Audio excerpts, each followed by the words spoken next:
Enquanto as crianças estão indo para suas salas,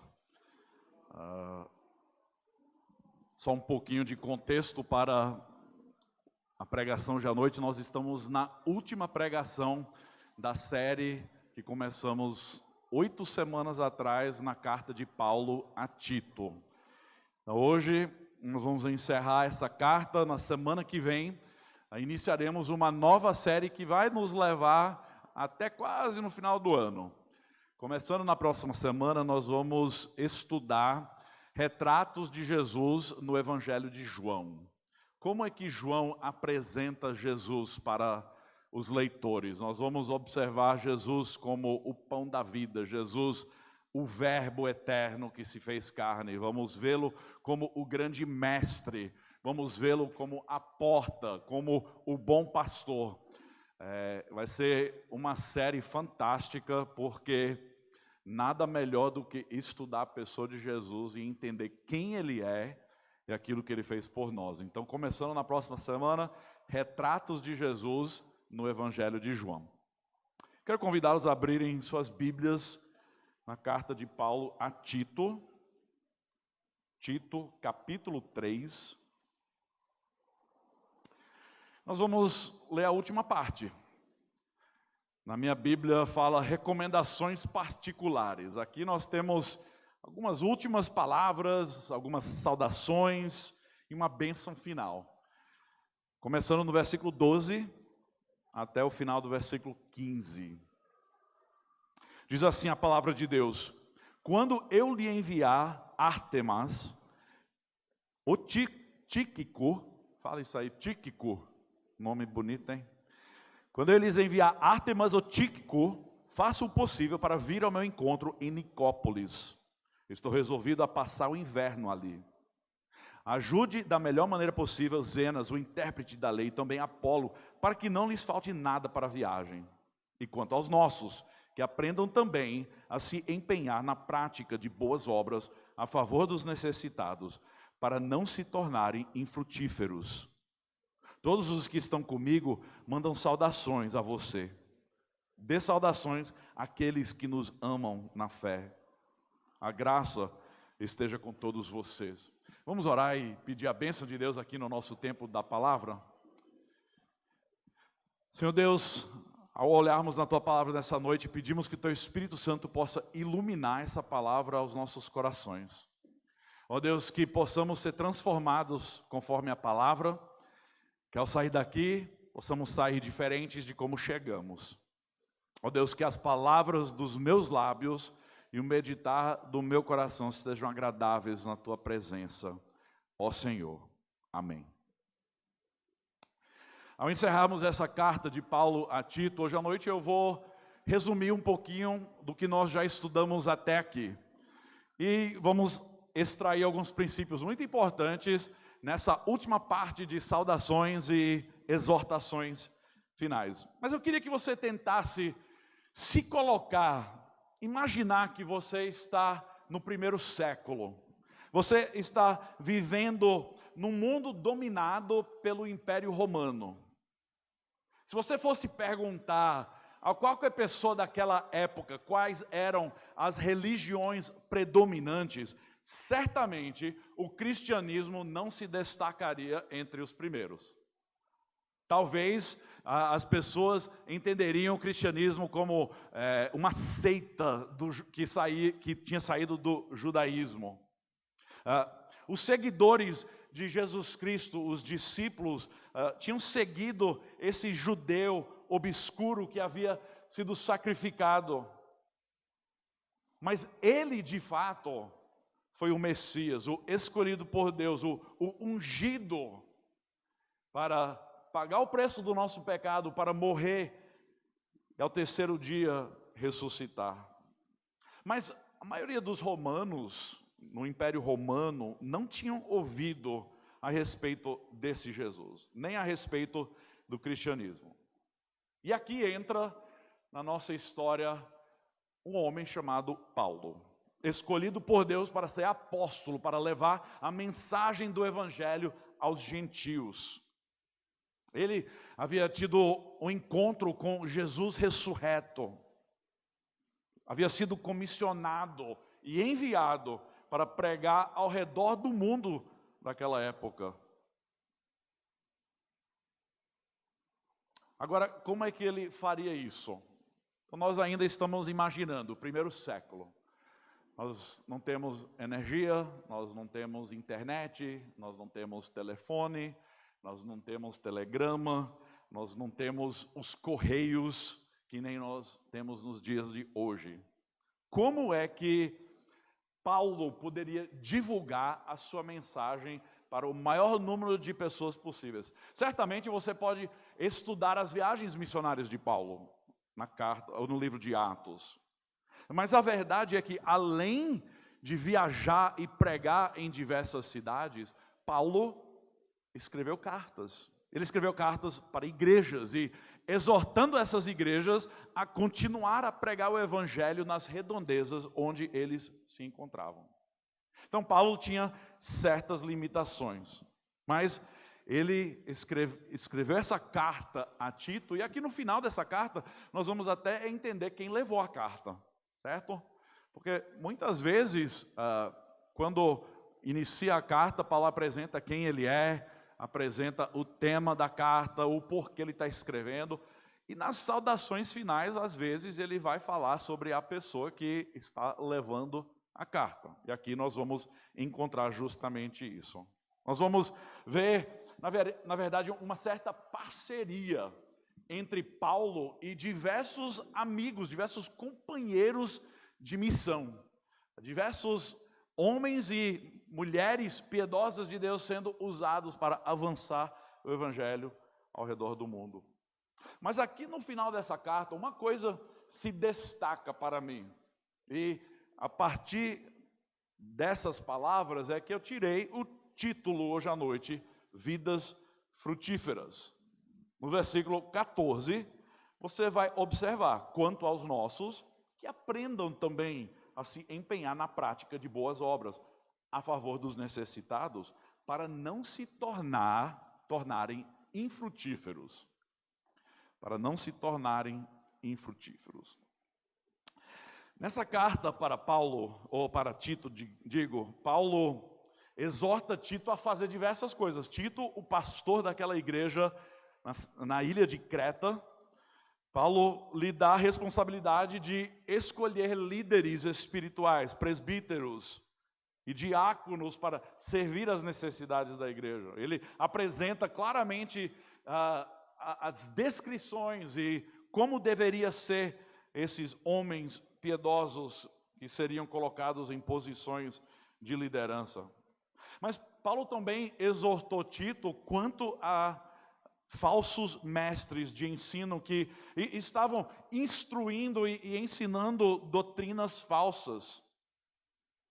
E em contraste com essas doutrinas falsas, Paulo vai exortar Tito a ensinar corretamente o evangelho e também a ensinar a igreja como ela deveria se comportar. Vocês se lembram que Paulo exorta não apenas um grupo de pessoas, mas ele exorta homens mais velhos e homens jovens. Ele vai exortar mulheres mais velhas e as mulheres mais novas. Ele vai exortar os escravos, que seriam os servos da época. Mas se olharmos cuidadosamente nesse livro, tem um tema que salta das páginas, e é esse tema que nós colocamos aqui, doutrina prática para a igreja. O tema que salta das páginas é que o evangelho produz transformação que será evidente através das nossas atitudes, ações e vida de forma geral. No cristianismo, nós não podemos separar crença do comportamento. Tem muitas pessoas que tentam fazer isso, dizendo, eu conheço Jesus, eu vou no culto na igreja, mas o resto da semana eu vivo do jeito que eu quero, eu vivo mentindo, eu vivo roubando, eu vivo na imoralidade, mas domingo, aí sim é que eu me apresento diante de Deus, eu louvo a Deus, eu canto de voz alta. Mas essa carta nos mostra que a doutrina é prática, no sentido que as verdades da palavra de Deus devem efetuar transformação na vida do cristão. Nós não podemos dizer que nós temos uma doutrina correta sem uma prática correta. Se nós fizermos isso, nós somos hipócritas, os piores dos hipócritas. Então, o que é que isso tem a ver com o final dessa carta? Tem tudo a ver. Por quê? Porque essas boas obras, ainda que não salvem ninguém, essas boas obras cumprem um papel importante na vida da igreja. Por quê? Porque Tiago vai nos dizer que fé sem obras é o quê? Fé sem obras é morta. Sem a prática da bondade, não há fruto verdadeiro na vida do crente. Eu não sei de você, mas eu não quero viver uma vida infrutífera. Eu quero ser frutífero. É uma linguagem que nós vamos encontrar no Novo Testamento a respeito das nossas vidas. O fruto produzido, certo? Há diversos frutos que nós vamos observar nas Escrituras. Há o fruto do Espírito encontrado em Gálatas capítulo 5, onde nós lemos um contraste entre as obras da carne, como nós vivíamos antes de Cristo, e o fruto do Espírito, as evidências, amor, alegria, paz, bondade, aquela lista que a maioria de nós já ouviu em algum momento. Nesse contraste nós encontramos fruto, que é algo produzido na vida daquele que foi transformado. É fruto do Espírito, significa no quê? É fruto daquele que tem o Espírito de Deus em sua vida. As obras não salvam ninguém, mas cumprem um papel importante na vida da igreja. Isso aí é só a introdução, viu? Hoje à noite eu quero começar com essa ideia. Que Deus usa pessoas ordinárias em lugares ordinários, através de meios ordinários, dependendo de sua graça extraordinária para cumprir a sua obra, para cumprir sua missão, não é? Deus vai usar pessoas ordinárias em lugares ordinários, por meios ordinários, dependendo da graça extraordinária para cumprir a sua obra. Então hoje à noite a gente vai ver isso nessa última parte, certo? Primeiro, vamos observar pessoas ordinárias. Falem aí de voz alta, quais são alguns nomes que você vê nessa última parte? Artemas, ou Ártemas, né? Ártemas, Tíquico, nome estranho, né? Não é Kiko, não é Kiko que a gente conhece, né? Como é que é o Chaves, isso, né? Kiko, Zenas, quem mais? Apolo, muito bem.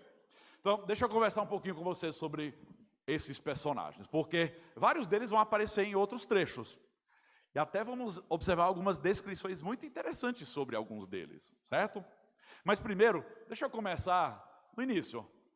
O nome dele não aparece aqui, mas é representado em toda a carta. Tito, o recipiente da carta, o presbítero ou o líder que foi designado como pastor da igreja na ilha de Creta. Ele foi um companheiro fiel do evangelho do apóstolo Paulo. E Paulo o deixou em Creta para lidar com um povo difícil, certo? Um povo obstinado. Se você voltar para o capítulo 1, você vai ver um povo que era mentiroso, preguiçoso, e tem uma lista lá que nos mostra que a fama do povo ali na ilha de Creta não era muito boa. E Paulo deixa esse jovem pastor para lidar com os crentes ali naquela ilha. Pelo que nós sabemos, Tito era gentil. Muitos comentaristas imaginam que ele estava com 30 e poucos anos de idade nessa altura do campeonato. E ele também vai aparecer ali na segunda carta de Paulo a Timóteo, no capítulo 4. Por quê? Porque ele vai até a região de Dalmácia. Daqui a pouquinho eu vou mostrar para vocês um mapa para ver esses lugares, certo? Mas a carta de Paulo a Tito se encontra mais ou menos entre 1 Timóteo e 2 Timóteo. Se a gente pudesse colocar uma lacuna ali no meio da carta, primeira carta a Timóteo, a segunda carta a Timóteo, é ali que Tito se encontra em termos de período. É um período em que Paulo se encontra livre ou liberto da cadeia, da prisão. 1 Timóteo ele está preso, a sua primeira prisão. Em 2 Timóteo é a sua segunda prisão, já aguardando a sua morte. No final do capítulo 4, Paulo até vai falar que ele já está sendo derramado como oferta. Quer dizer, ele sabia que sua morte estava próxima.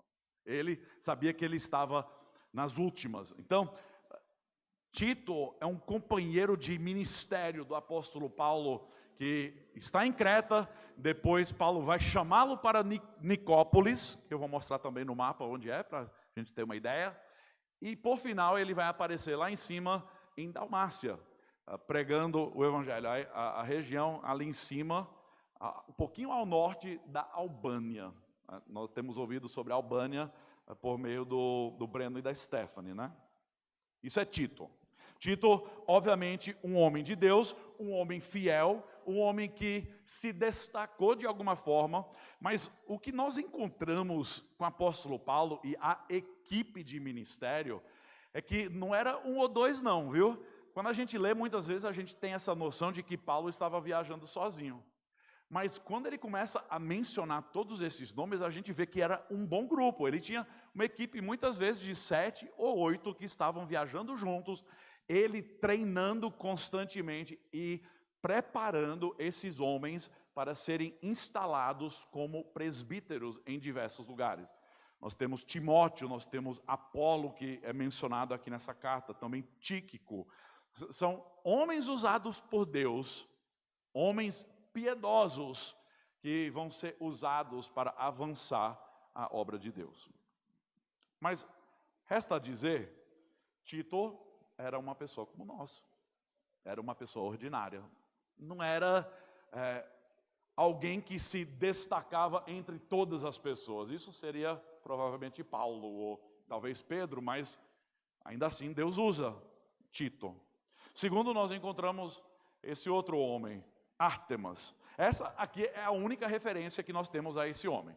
Não aparece em nenhum outro lugar nas Escrituras. Pelo nome, podemos deduzir que ele era gentil.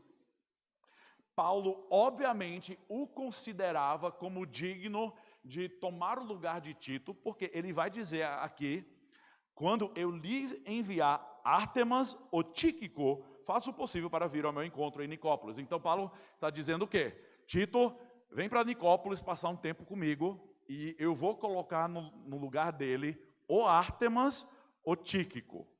Agora, interessante porque depois Tíquico vai aparecer em outro lugar, então provavelmente foi Ártemas que ficou ali na ilha de Creta pastoreando. Mas não sabemos nada a respeito dele, a não ser que, obviamente, ele era competente, um homem fiel, um homem conhecedor das Escrituras e maduro o suficiente para pastorear esse povo que aparece aqui na carta. Então, esse é Ártemas. Ártemas. Tíquico. Se alguém estiver procurando um nome para o filho, tem algumas mulheres grávidas em nosso meio, viu? Pode escolher aí Tíquico, nome muito bonito, e a gente pode botar o apelido de Kiko mesmo. Outro gentil convertido. Tíquico era da região que hoje seria a Turquia, certo? Ele havia viajado com Paulo, ele aparece no livro de Atos, especialmente ali no final da terceira viagem missionária de Paulo, no capítulo 20 de Atos, Tíquico vai aparecer na lista ali de alguns companheiros de viagem. Mais tarde, ele estava com Paulo durante a primeira prisão de Paulo. Vocês se lembram? Eu não vou contar toda a história, mas Paulo foi preso, apresentou suas defesas e foi parar em Roma, né? E ali ele foi permitido ter uma certa prisão domiciliar. Ele morou numa casa alugada por 2 anos. E diz que Tíquico estava presente. Olha, 2 lugares, Efésios capítulo 6, versículos 21 a 22, e também Colossenses capítulo 4, versículos 7 a 9. Tíquico era um grande companheiro. Tanto que Paulo o chama de irmão amado, não aqui, mas ali em 2 Timóteo 4, ele o chama de irmão amado, fiel ministro e conservo no Senhor. Mas ele era um homem ordinário. Ele era uma pessoa que foi convertida, transformado pelo poder do Evangelho e usado por Deus em sua obra. Depois nós temos esse cara aí, Zenas, outro gentio. Provavelmente era um advogado romano.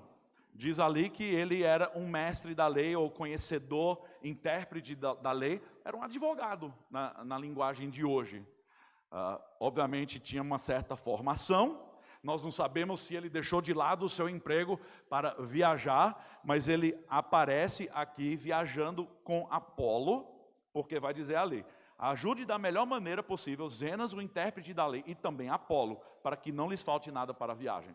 Nós chegamos a entender que foram eles que levaram essa carta para Tito, certo? Eles estiveram em algum momento com Paulo, não sabemos onde, mas dali viajaram e levaram essa carta para Tito. E Paulo na carta diz: não permita que nada lhes falte, certo? Então temos Zenas, um advogado, e depois Apolo. Apolo aparece em muitos lugares. Ele era um judeu também convertido, mas ele vinha de Alexandria, no norte do Egito. E em Atos capítulo 18, versículos 24 e 25, diz que ele era eloquente e poderoso nas Escrituras. Ele era instruído no caminho do Senhor, e sendo fervoroso de espírito, falava e ensinava com precisão a respeito de Jesus. Imagina você ser conhecido como assim, um preletor, conhecedor das Escrituras, falava com precisão a respeito de Jesus. Mas interessante que quando ele chegou em Éfeso, nós encontramos que tinha uma pequena falha no conhecimento dele. Por quê? Porque diz o trecho que ele apenas conhecia o batismo de João e não o batismo de Jesus, certo? Então o que é que acontece? Alguns outros companheiros de Paulo, Áquila e Priscila, chegaram do lado de Apolo, lhe ensinaram e lhe instruíram o que lhe faltava, e a partir dali ele se tornou um grande ministro da palavra e foi levado até a cidade de Corinto, no sul da Grécia, onde ele se tornou pastor ali daquela igreja. Apolo. Tem mais alguns mencionados aqui? Tem. Não por nome exatamente, mas no versículo 14 diz: e quanto aos nossos, quem são esses nossos que Paulo está falando? São todos os irmãos em Cristo ali na igreja em Creta, certo? Todos os nossos, se refere a todos os crentes, mesmo não dando nome a eles, reconhecendo que eles talvez moravam em vilas obscuras ali na ilha de Creta, mas faziam parte da igreja de Jesus Cristo. E por isso tinham a responsabilidade de se empenhar na prática de boas obras. O que eu quero que vocês vejam com essa relação de nomes? São pessoas, como você e eu, seres humanos, pessoas ordinárias, mas que foram poderosamente usadas por Deus. Paulo também vai falar sobre todos os que estão comigo. Ali no versículo 15 diz: todos os que estão comigo mandam saudações. Quem são eles? A gente não sabe.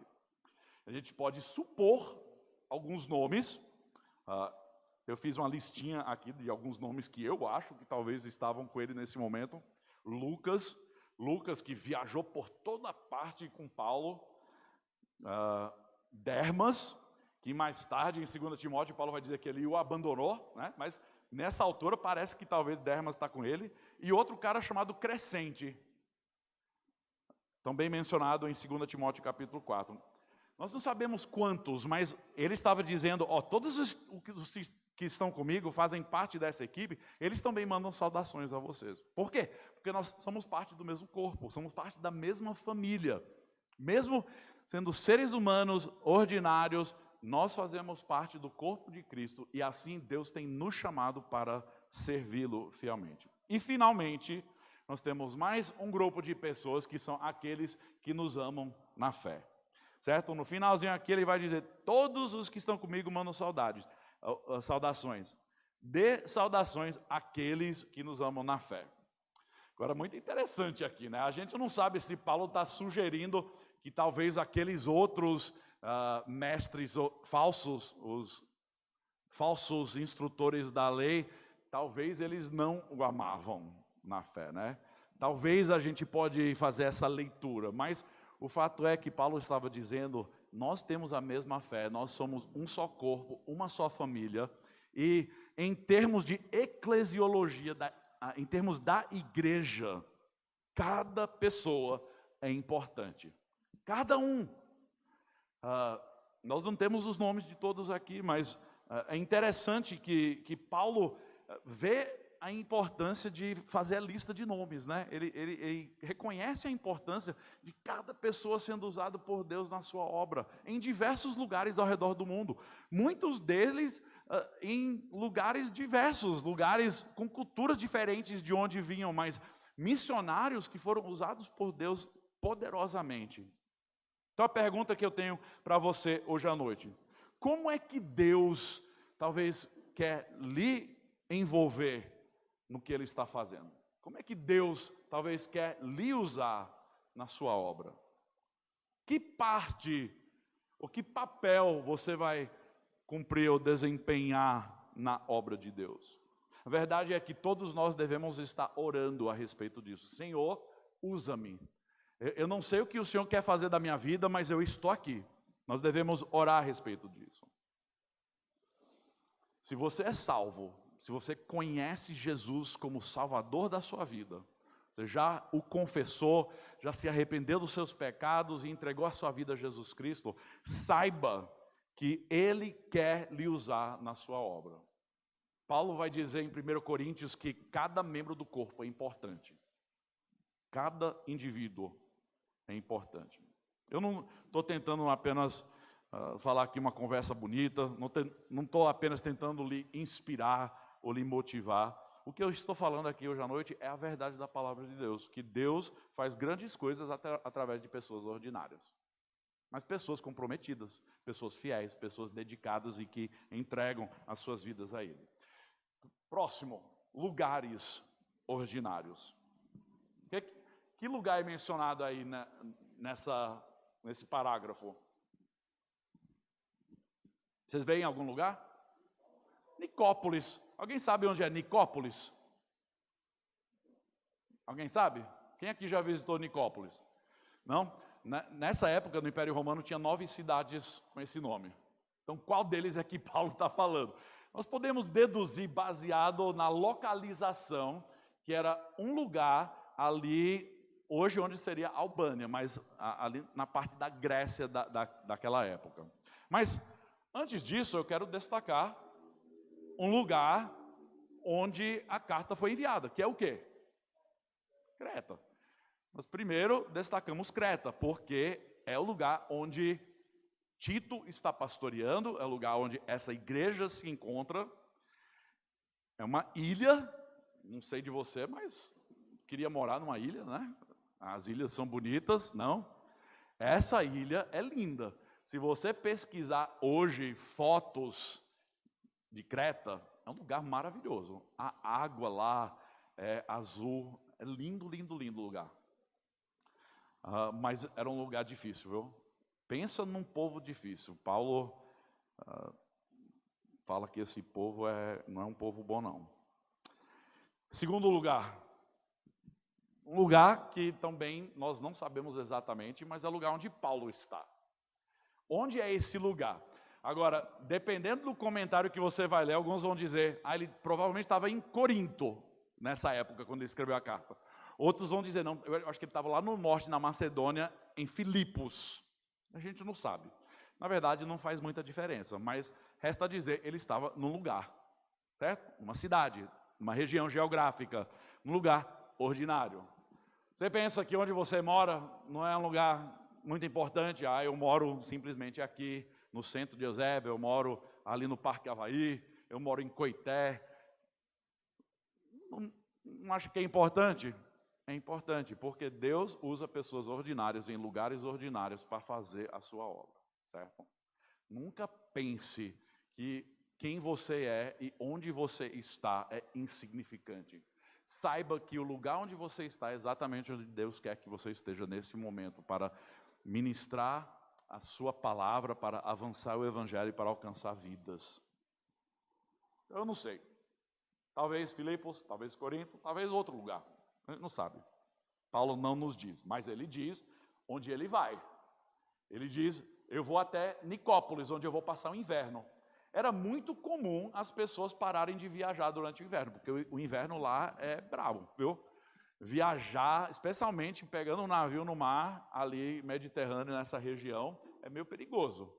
Então, Paulo ia ficar ali em Nicópolis e ele chamou Tito ao seu encontro. Ele disse, eu vou enviar Apolo, ou quem era o outro? Não era Apolo não, desculpa, voltando atrás.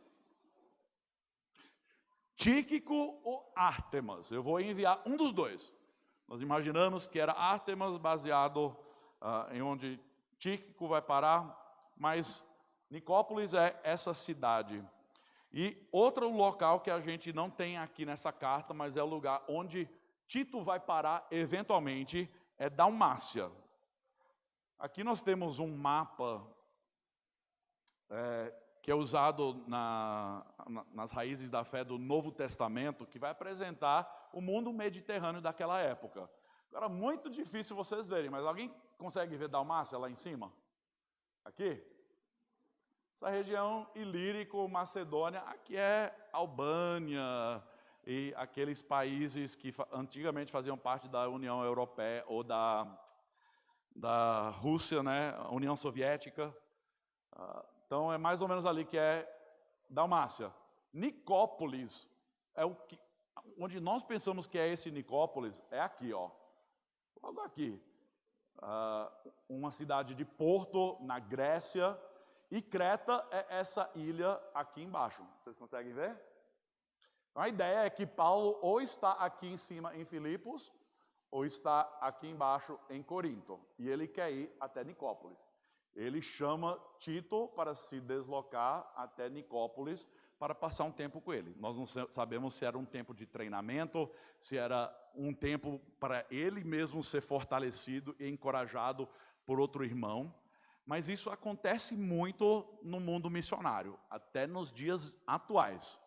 Missionários que passam determinado período em um lugar, depois vão até outro, para encorajar, para ministrar, para fazer um trabalho diferente. Era muito comum nessa época os missionários viajarem ao redor do mundo conhecido daquela época, a fim de avançar o evangelho, a fim de encorajar igrejas e a fim de fortalecer uns aos outros na fé. Então, lugares aparentemente insignificantes, a gente nem sabe onde é Nicópolis exatamente hoje. Tem outra cidade ali no mesmo lugar. Creta, uma ilha qualquer. Aqui nessa região tem centenas de ilhas. Se você olhar aqui, nem aparecem todas, viu? Tem muitas ilhas. Paulo, aqui em cima ou aqui embaixo, um lugar qualquer. Você mora em Fortaleza, ou você mora lá no José Walter, ou onde é? Sítio São João. Talvez alguns moram em Messejana. Meus irmãos, não importa. O que importa é que Deus usa pessoas ordinárias em lugares ordinários para fazer a sua obra. O que aconteceria essa semana se você abrisse os seus olhos com uma nova visão, certo? Se Deus pudesse renovar a sua visão de você olhar ao seu redor, certo? Onde você mora, onde você trabalha, onde você estuda, onde você joga, onde você faz compras, a padaria onde você vai pegar o seu pão. Imagine se você simplesmente abrisse os seus olhos com uma nova visão e dissesse: Deus quer fazer algo aqui nesses lugares ordinários. E eu estou aqui disposto a ser usado. Imagina a diferença que isso faria no seu mundo, em nosso mundo e até mesmo na nossa igreja. Deus avança a sua missão, a sua obra, através de pessoas ordinárias, em lugares ordinários e também usando meios ordinários. O que eu quero dizer com meios ordinários? Qual é a obra no qual nós devemos estar servindo a Deus? Aqui diz no versículo 14: e quanto aos nossos, que aprendam também a se empenhar na prática de boas obras, a favor dos necessitados, para não se tornarem infrutíferos. Vocês já perceberam que boas obras é um tema importante nessa carta? Já perceberam? A gente tem destacado quase toda pregação alguma menção de boa obra ou a prática de bondade. A ideia é essa, nessa primeira carta, nessa carta de Tito, enquanto Paulo está livre, ele está servindo a Deus em algum lugar, ele chama essa igreja a abraçar essa missão de ser sal e luz. Ele não usa essa linguagem, mas é isso que ele está dizendo. De viver uma vida diferente, porque o Evangelho lhe alcançou. A ideia é essa, que o Evangelho penetra os nossos corações, transforma as nossas vidas, e a evidência é fruto. A evidência são essas boas obras, certo? Deixa eu destacar rapidamente alguns lugares onde ele vai falar sobre boas obras. No capítulo 1, versículo 16, ele está denunciando os falsos mestres, chamando-os de abomináveis, desobedientes e reprovados para qualquer boa obra. Quer dizer o quê? Eles não estão praticando a boa obra. Eles estão causando conflito, ensinando heresia. No capítulo 2, versículo 7, Paulo vai exortar Tito, como pastor, a ser um exemplo de boas obras. Você vai ser exemplo. No capítulo 2, versículo 14, nós lemos: ele, falando de Cristo, ele deu a si mesmo por nós, a fim de nos remir de toda iniquidade e purificar para si mesmo um povo exclusivamente seu, dedicado à prática de boas obras. Vocês veem aquela sequência que nós falamos anteriormente: Deus nos salva, nos chama para ser um povo exclusivamente seu, e o resultado é que nós estamos dedicados à prática de boas obras. No capítulo 3, versículo 1, Paulo diz que Tito deveria lembrar aos crentes ali de Creta a serem obedientes e sempre prontos para toda boa obra. No capítulo 3, versículo 5, ele esclarece que as boas obras não salvam. Mas no versículo 8, ele enfatiza que os que creem em Deus se empenham na prática de boas obras. Meus queridos, a ideia é essa: você não pode ser uma pessoa salva, uma pessoa transformada por Cristo, e não demonstrar fruto dessa transformação. É impossível. Jesus mesmo disse que é pelo fruto que vos conhecerão. É pelo fruto das nossas vidas que seremos conhecidos. No capítulo 3, versículo 14, aqui, quanto aos nossos, que aprendam também a se empenhar na prática de boas obras. Vocês acham que boas obras é uma coisa opcional para o crente? É opcional? Responda. Fala mais alto. É opcional? Não.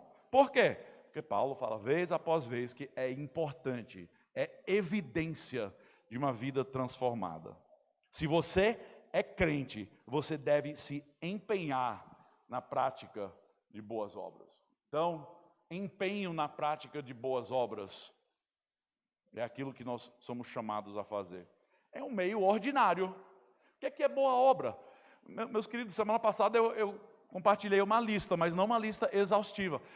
Fazer uma boa obra é praticar a bondade, é servir a Deus, é demonstrar o amor de Cristo para o mundo, é compartilhar o Evangelho, é é amar o próximo como a si mesmo, é se humilhar e buscar o interesse do outro antes do nosso, é fazer tanta coisa, é lavar a louça quando a gente não está com vontade, certo? É fazer coisas que para nós seria uma coisa desagradável, mas a gente faz porque nós estamos servindo. É uma boa obra, é uma demonstração de que fomos transformados. Foi John Wesley que disse o seguinte: faça todo o bem que você puder, por todos os meios que você puder, de todas as maneiras que você puder, em todos os lugares que você puder, todas as vezes que puder, para todas as pessoas que puder, pelo maior tempo que você puder. A ideia é essa: faça o bem, sirva a Deus, pratique boas obras, em todo lugar, a todas as pessoas, em todo momento. Mas é interessante porque até aqui Paulo simplesmente tem falado de forma geral sobre boas obras. Aqui ele vai tornar essas boas obras um pouquinho mais específico. Porque primeiro ele tem falado a Tito que quando chegar Apolo e Zemas, que eles não deve lhes faltar nada para a sua viagem. Quer dizer o quê? Seja generoso, abençoe com recurso financeiro, abençoe com alimento, abençoe com roupa, seja o que for. Quando eles chegarem, sejam generosos. Deixa eu só dar um exemplo muito interessante de uma igreja mantenedora nossa lá nos Estados Unidos, certo? Todo ano eles têm uma conferência missionária e sempre tem 3 ou 4 missionários que eles chamam para participar dessa conferência missionária. Alguns anos atrás, eles nos chamaram e nós ficamos muito surpresos quando, durante a conferência missionária, eles disseram: amanhã de manhã nós vamos fazer compras com vocês. Eu falei: mas como assim fazer compras conosco? Aí o pastor disse: eu vou levar todos os homens, nós vamos para uma loja de roupas masculinas, nós vamos comprar um terno novo, uma gravata nova, camisas novas, nós vamos comprar várias roupas. E a esposa dele ia levar as mulheres para comprar vestidos ou alguma roupa. Depois a gente ficou refletindo naquilo, uma generosidade grande, eles nos abençoaram. E eu pensei que era só isso, mas aí de repente, numa das noites aparece uma árvore de Natal. Isso no mês de julho. Tem uma árvore de Natal ali no palco. Eu falei: mas o que é isso? E pendurado na árvore de Natal não tinha as bolas e os enfeites normais, tinham envelopes pendurados. Aí eles disseram: esses envelopes estão aqui para abençoar os missionários. E o que é que tinha dentro dos envelopes? Tinha vale um monte de coisa, vale refeição num certo restaurante, eram cartões, tinha cartão de crédito pré-pago com certo valor, tinha dinheiro, e eles simplesmente nos deram, nos abençoaram. Nós, como missionários, estando lá, nós não esperávamos nada disso, mas a generosidade foi tremenda. E é isso que Paulo está dizendo, meio ordinário de você servir. Mas o interessante é que esse empenho na prática de boas obras, em específico, deve ser a favor dos necessitados. Ele vai destacar isso por algum motivo. Talvez tinham pessoas necessitadas ali no meio que não estavam recebendo nenhuma ajuda da igreja. Não sabemos qual eram as necessidades. Na linguagem grega, o que isso sugere é uma necessidade urgente. Não é que lá em casa eu tô faltando dinheiro para pagar a minha mensalidade do Netflix, certo? Não é uma necessidade dessa. Uma necessidade urgente é que nós não temos comida, nós não temos nada para alimentar os nossos filhos, nós não temos roupa para nos vestir. E é interessante que Tiago vai, ali na carta de Tiago, ele vai usar esse retrato, essa ilustração de que se um irmão tiver fome e tiver sem roupa, o que adianta você, como irmão em Cristo, chegar nele e dizer: tenha a barriga cheia, simplesmente isso, tenha a barriga cheia, mas você não lhe dá um alimento. Ou você diga: vá e seja bem vestido, mas você não dá a ele uma vestimenta. A sua fé está morta, ele vai dizer. Não é uma fé verdadeira. Por quê? Porque a fé verdadeira vai se demonstrar através das obras. Aqui em específico, pelas necessidades urgentes. Meus queridos, Paulo vai dizer que nós precisamos primeiro cuidar dos nossos, né? Se tem uma necessidade urgente aqui dentro da família da igreja, a gente vai correr atrás. E nós temos feito isso muitas vezes. É uma bênção poder ajudar um irmão que está desempregado e chegar lá com uma cesta básica, ajudar a pagar uma conta de luz. Deus tem nos dado um enorme privilégio como família de ajudar uns aos outros. Porque a gente nunca sabe quando vai ser nós nessa posição, viu? Você pode pensar, mas eu estou bem, eu estou com um emprego legal, todas as minhas necessidades sendo supridas. Meus queridos, a vida é assim, a vida é como uma montanha russa. Hoje está tudo bem, daqui a 6 meses você pode estar desempregado, você pode perder sua casa e você pode estar procurando um lugar para dormir. Certo? A gente não sabe do amanhã. Eu e a minha esposa já tivemos momentos onde tivemos muito pouco. Nós dependemos de um carro que foi nos dado, um carro que estava enferrujado, caindo aos pedaços. Eu tive que aprender a fazer serviço mecânico, porque eu não tinha dinheiro para pagar um mecânico, então eu troquei bomba d'água, troquei correias, troquei alternador, fiz um monte de serviço. Mas o interessante é que no meio de tudo isso, as pessoas nos serviram, as pessoas nos abençoaram. Vou contar só mais uma historinha, viu? Não sei se essas histórias lhe ajudam ou não a entender a importância de servir o próximo, mas acontece assim, a gente estava se preparando para vir para o Brasil como missionários, poucos recursos, a gente tinha pouquíssimo dinheiro, e a gente estava tentando acumular algumas coisas para trazer para o Brasil conosco, uma mudança, né? A gente tinha uma mudança já preparada, que na verdade vinha de navio, muitas coisas. Aí minha esposa, ela queria umas facas novas, porque a gente só tinha 1 ou 2 facas bem velhas, bem cegas, que eram terríveis. Ela queria algumas facas para a cozinha, só isso. Acontece que alguém da nossa igreja, assim, eu não lembro, mas eu acho que foi na véspera de Natal.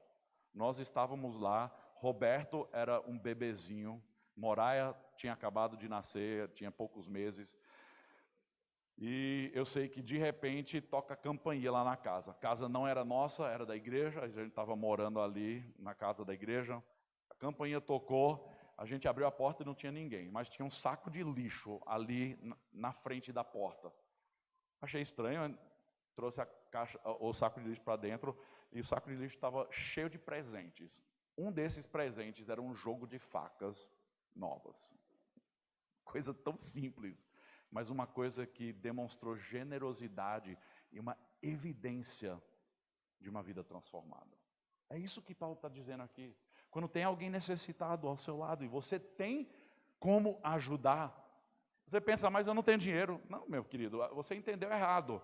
Ajudar o próximo é de diversas formas. Tem pessoas desanimadas que simplesmente precisam de um encorajamento, precisam de um amigo que chega do lado para encorajar. Entenda que boas obras em prol do próximo é esse fruto que Paulo está falando aqui, a fim de não serem infrutíferos. Então, ele diz assim, quanto aos nossos, que aprendam também a se empenhar na prática de boas obras, a favor dos necessitados, para não se tornarem infrutíferos. Boas obras é o fruto. O fruto da sua vida é a maneira como você serve a Deus e serve ao próximo. É o grande mandamento. Amar a Deus e amar ao próximo. Quero terminar com a graça extraordinária, porque Paulo sempre encerra as suas cartas com uma bênção pastoral, né? Tem muitas igrejas que até citam essas bênçãos pastorais nos finais dos cultos. Eu acho que seria uma boa prática a gente voltar a fazer algo parecido.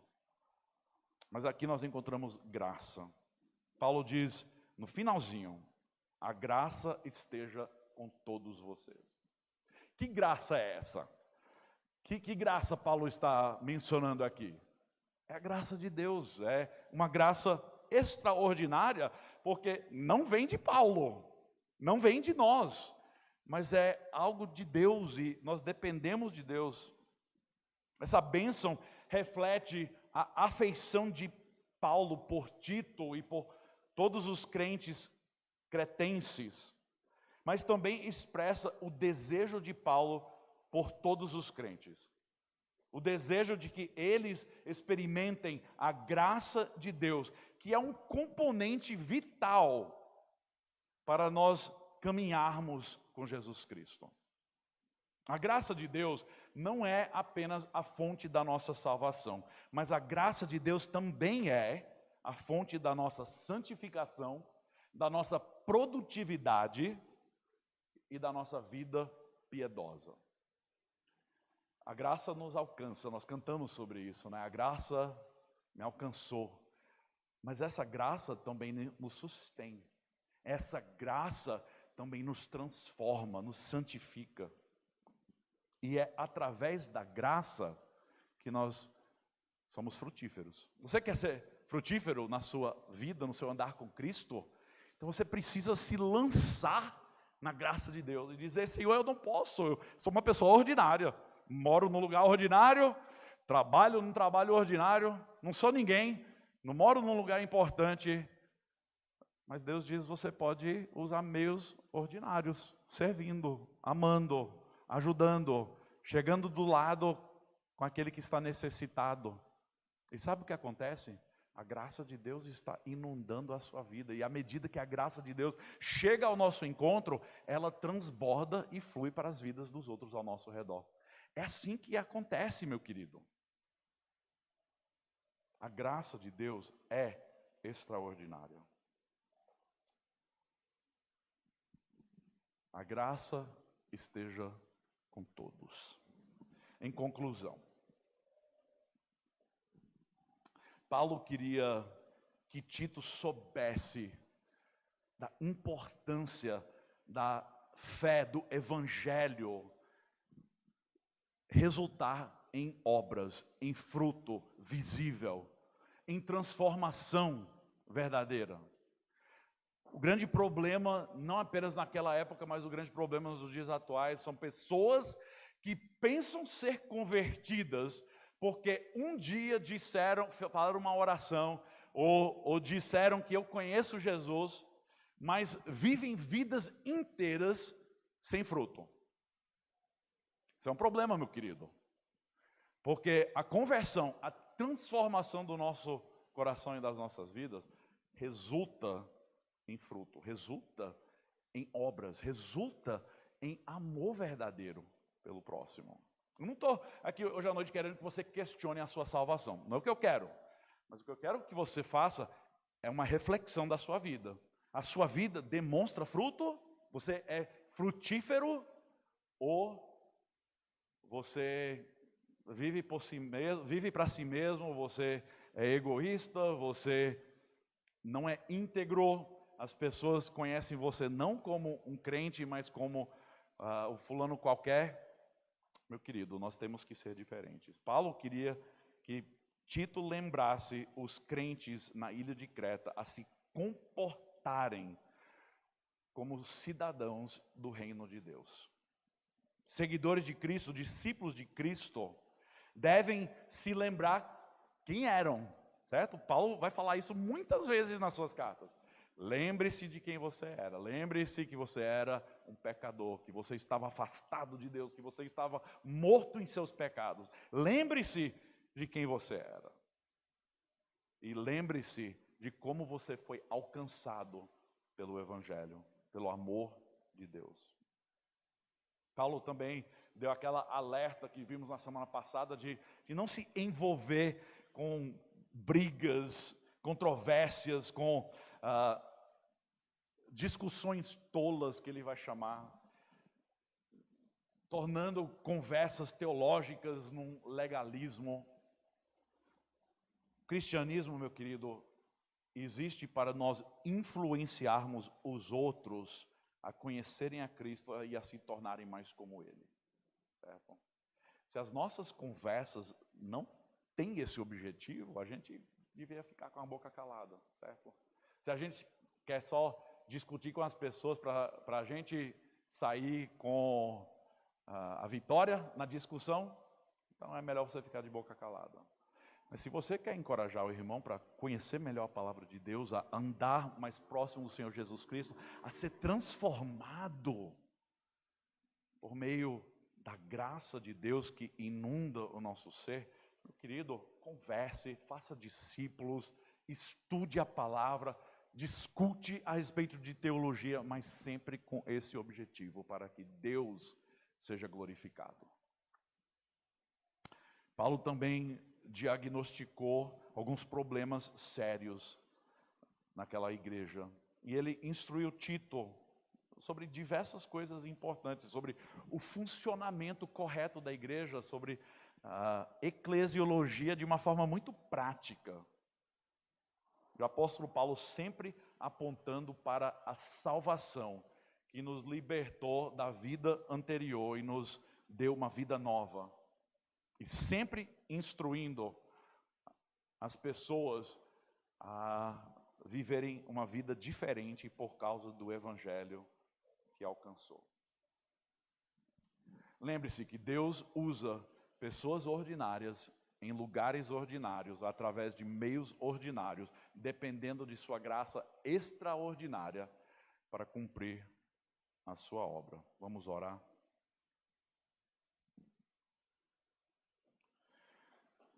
Senhor Deus, nós já agradecemos porque o Senhor tem nos dado tanta coisa prática aqui nesse livro. Não só a carta a Tito, mas em todas as escrituras. Obrigado porque teologia não é simplesmente uma coisa arcaica, não é simplesmente linguagem difícil, mas teologia sobre quem Tu és e como o Senhor tem agido em nossas vidas, isso deve transformar o nosso ser. Ó Deus, que o Senhor penetre os nossos corações nessa noite, que o Teu Santo Espírito, ó Deus, traga convicção de pecado. Pai, eu peço em primeiro lugar por aqueles que não conhecem Jesus como Salvador. Tenho certeza, Pai, que tem alguns aqui que ainda não se renderam inteiramente ao Senhor Jesus Cristo. Talvez conhecem a verdade, mas até aqui têm rejeitado ou deixado de lado essa dedicação e essa rendição. Ó Deus, que nessa noite alguns aqui possam se render a Jesus Cristo, que haja salvação aqui em nosso meio. Eu peço também, Pai, por aqueles que talvez vivem vidas que não têm diferença nenhuma do mundo. Ó Deus, que eles possam refletir em quem eram antes de Cristo e como isso deve transformar. Ó Deus, nos mostre como nós devemos praticar boas obras, que ao nosso redor, Deus, que possamos ter olhos abertos para as necessidades. E quando aparecer uma necessidade urgente, ó Deus, que nós possamos ser os primeiros a correr e a ajudar aquele irmão que está caído, aquele irmão que está necessitado.